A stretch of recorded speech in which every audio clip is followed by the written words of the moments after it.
Туғандар, Шелковскаядан эч канча алыс эмес жерде Эмкаттын боюнда болуп калат ферма Нурбек деп ушул навигаторго жазсаңыздар чыгат да. Бул жерде биз былтырдан тартканбыз. Буйруса бул жерде бир 400дөй кой келиптир.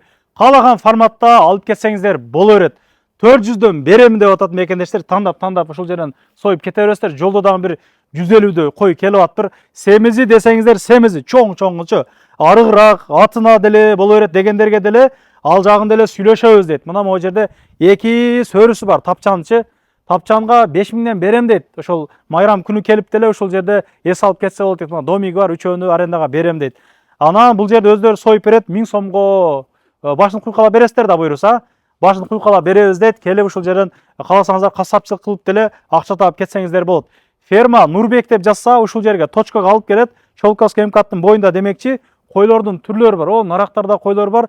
Жакынкы күндөрдө ошол айтка чейин дагы койлор келет экен. Андыктан кимге каяк жакын болсо, туугандар, келип союп кете бересиздер. Эми биз Москванын наркы чекесинен, берки чекесинен, нарагынан, берагынан кылып тартып атабыз. Карап көрүп келе бересиздер мекендештер. Андыктан аманчылык болсун, келе жаткан Курбан айт баарыңыздарга марек болсун. Бул жерде круглый год койлор болот.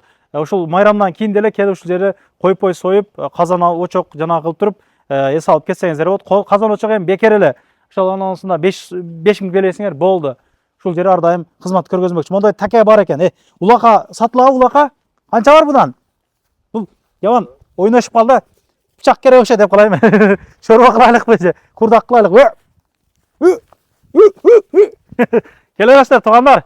Көрүшкөнчө аманчылык болсун. Ассаламу алейкум.